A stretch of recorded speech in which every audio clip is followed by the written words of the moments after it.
Hello everyone. So as we all know that only 75 days are left for your NEET PG exam and you all are doing very well. You all are preparing in a great way. So let us now discuss what are the things that you should do in last 75 days and what are the things that you should avoid doing. Okay. So first of all, what I would suggest is give at least one GT every week. और अगर आपको ऐसा लगता है कि आपका revision बहुत ज्यादा डिस्टर्ब हो रहा है बिकॉज ऑफ द जीटीज या फिर आप पुराने जीटीज भी एनालाइज नहीं कर पाए देन ओके आप 10th डे पे जीटी दे सकते हो but it is necessary to give GT every 10th day उससे ज्यादा आप डिले नहीं कर सकते बिकॉज लास्ट 15 डेज में I know you want be giving any GT या मैक्स मैक्स आप एक जीटी दोगे सो इफेक्टिवली आपके पास 60 डेज हो तो अगर आप 10th डे पे भी जीटी देते हो तो आप 6 ही जीटीज दे पाओगे okay so try to give GT every weekly अगर नहीं हो पाता तो 10th day but 10th day से ज्यादा डिले नहीं करना other than that what I would suggest is कि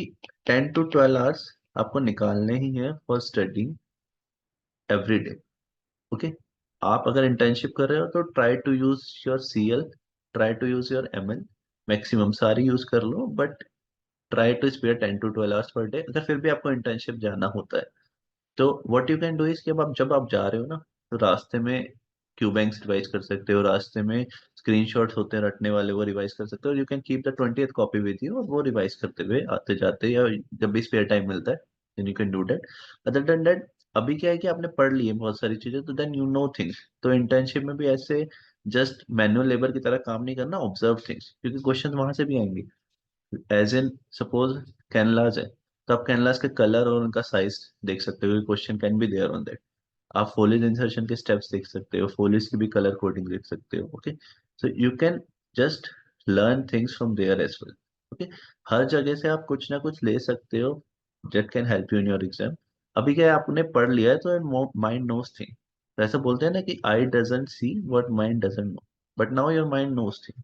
तो आप ड्रग्स देख सकते हो वहाँ पे कौन सी ड्रग यूज हो रही है गायनी में पोस्टिंग है तो आप प्री एक्लेम्शिया में वो एक्लेम्शिया में मैक्सेल्फ कैसे दे रहे हैं डोज क्या दे रहे हैं कौन सा protocol they are using can see that observe that वो बहुत ही ज्यादा आपको हेल्प करेगा in your exam other than that but I would suggest it कि आपको एटलीस्ट जिस भी पेस से आप रिवीजन कर रहे हो just keep up the pace थोड़ा सा स्पीड बढ़ाने की कोशिश सबको करनी चाहिए but try to revise at least 3 times 15 days से पहले पहले लास्ट 15 डेज में आपको एक बार अपने सारे नोट्स के लिए ऐसे गो थ्रू करना है बस ठीक है? उसमें आप ऐसे डीपली रिवाइज कर भी नहीं पाओगे बट हाँ लास्ट 15 डेज में सारे नोट्स को गो थ्रू करना है एक बार ऊपर ऊपर से ही और रटने वाली चीजों को रिवाइज करना है 20th कॉपी का रिवाइज करना है हाईलाइटेड पोर्शन ऑफ नोट्स का रिवाइज करना है सो 15 डेज को स्पेयर कर देते हैं उससे पहले try to revise at least 3 times okay another thing I would like to say is अभी 75 डेज है सपोज उसमें से हम लास्ट 15 डेज को माइनस कर लेते हैं तो 60 डेज आई वुड सजेस्ट कि आप इन 60 डेज में at least 50 MCQ per day solve करो आप जो भी रिवीजन टाइम निकाल रहे हो दैट इज अनदर थिंग आप आराम से बैठ के 50 क्वेश्चंस पर डे सोने से पहले इस अर्ली मॉर्निंग कभी भी 50 क्वेश्चन सॉल्व करो डेली आइदर सब्जेक्ट वाइज और कस्टम मॉड्यूल लगा के उससे क्या होगा कि suppose you are solving 50 questions per day 60 days आपके पास है 3000 क्वेश्चंस आपके पास होंगे जो आपने प्रैक्टिस करे हैं विद इन लास्ट 60 डेज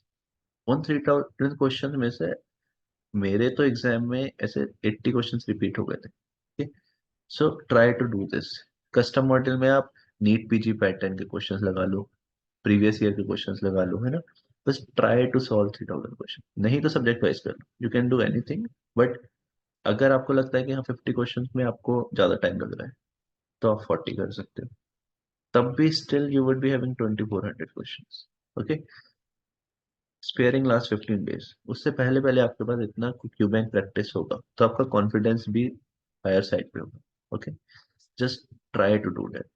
आप एम अगर 50-40 रखोगे ना तो some days would be there जिसमें 20 क्वेश्चन ही सॉल्व कर पाओगे but still try to aim high ताकि आप एक मिनिमम लेवल तक तो पहुंच ही जाओ ओके अनदर थिंग इज कि इमेज बेस्ड क्वेश्चन बहुत ज्यादा इंपॉर्टेंट है ना सो उसके लिए आपके नोट्स में तो मैक्सिमम पार्ट कवर हो ही रहा है बट अगर आपको टाइम मिलता है तो I would suggest you to attend DBT DBT में क्या होगा आपके इमेज बेस्ड क्वेश्चन भी कवर हो जाएंगे और जो भी इम्पोर्टेंट टॉपिक्स हैं, जो रटने वाली चीजें हैं, वो सब भी रिवाइज हो जाएंगी. तो DVT would help you are not in improving your marks. Okay, now let us discuss what not to do. First thing that I would like to suggest is, at this point, try not to change your source. आपको ऐसा नहीं करना कि मेरे notes इस subject के हैं but मुझे उस इस सब्जेक्ट के नोट्स दूसरे सोर्स के ज़्यादा अच्छे लग रहे हैं तो मैं वो पढ़ लेता हूँ, या मेरे फ्रेंड ने उस सोर्स से पढ़ रहा है, उसके अच्छे क्वेश्चन मार्क्स आ रहे हैं तो मैं उससे पढ़ लेता हूँ. Try not to do that. आपके नोट्स किसी भी सोर्स के हों, वो 80 to 90% क्वेश्चंस कवर करेंगे ही करेंगे. Okay, so try not to change source. Another thing is, try not to read from textbook अभी. अगर आपको कोई भी टॉपिक का कंसेप्ट भी क्लियर करना है, उसके लिए आप टेक्स्ट बुक उठाते हो तो वो बहुत टाइम लग जाता है. एक टॉपिक पढ़ने में नॉर्मली कितना देर लगता है? 15 से 20 मिनट. बट अगर आप टेक्स्ट बुक उठा लेते हो तो वही टॉपिक को करने में आपको 2 to 3 आवर्स लग जाएंगे, है ना. तो try not to do that. चाहे आपको कंसेप्ट क्लियर करने का मन कर रहा हो, चाहे आपको इंटरेस्ट ही आ रहा हो. कभी कभी ऐसा होता है ना, हमें पढ़ते पढ़ते इंटरेस्ट आने लगता है और हम उसमें डिग इन करना चाहते हैं. But not try not to do that. आपका एग्जाम हो जाएगा, उसके बाद पढ़ना डीप में, है ना. सो अभी के लिए avoid text books. Another thing is कि जीटी और क्यू बैंक्स, इसको नहीं छोड़ना. बहुत बार मैंने देखा है कि लोग जीटी और क्यू बैंक नहीं देते, ये बोल के कि अभी हमारी प्रिपरेशन अच्छी नहीं है, अभी हम रिवाइज कर रहे हैं. बट लास्ट में टाइम नहीं मिलेगा. अभी it is the high time, ये लास्ट टाइम ही चल रहा है. आप सोचो कि मैं अभी और रिवाइज कर लेता हूँ फिर देना स्टार्ट करूंगा, तो वो लास्ट के 1 महीने में आप इतना पैनिक हो गए कि आप जीटी क्यू बैंक कर ही नहीं पाओगे. एंड ट्रस्ट मी, जिन्होंने भी जीटी और क्यू बैंक नहीं छुए, उनका सिलेक्शन नहीं हुआ. तो इट इज अ ऐसे ब्लंट थिंग कि आपको जीटी और क्यू बैंक प्रैक्टिस करने ही करने हैं to get a rank. Okay, किसी ने 10 बार भी रिवीजन कर लिया और जीटी क्यू बैंक छुए ही नहीं आज तक, उसका सिलेक्शन नहीं होता. क्लियर? क्योंकि रिवीजन करना इज अनदर थिंग, उस रिवीजन को अप्लाई करना इज अनदर थिंग, है ना. थ्योरेटिकल नॉलेज होने से फर्क पड़ता है, बट उसको अप्लाई करना आपको आना चाहिए. वो आपको क्यू बैंक और जीटी करने से आएगा. Clear? And last thing is, what not to do is don't give up. क्योंकि बहुत सारे लोग को ऐसा लगता है कि हमारे मार्क्स अच्छे नहीं आ रहे, या कुछ कुछ हमें लग रहा है कि we are not prepared, well हम अगले साल करेंगे. अगर आपको बाई चांस लग भी रहा है ना हम अगले साल करेंगे, तब भी सोचो कि इस बार मैं 100% दे लेता हूँ फिर अगले बार करूँ. Because what I have observed is कि जो भी एग्जाम के लास्ट डे तक पढ़ा है, जिसने भी एग्जाम के लास्ट डे तक पढ़ाई करी है, क्यू बैंक और जीटी सॉल्व करे, चाहे उसकी प्रिपरेशन अच्छी नहीं थी, उसको लग रहा था, चाहे उसके जीटी में मार्क्स अच्छे नहीं आते बट वो लगा रहा लास्ट डे तक, उनको रैंक आई है. Okay, so just don't give. All the best guys, just keep going.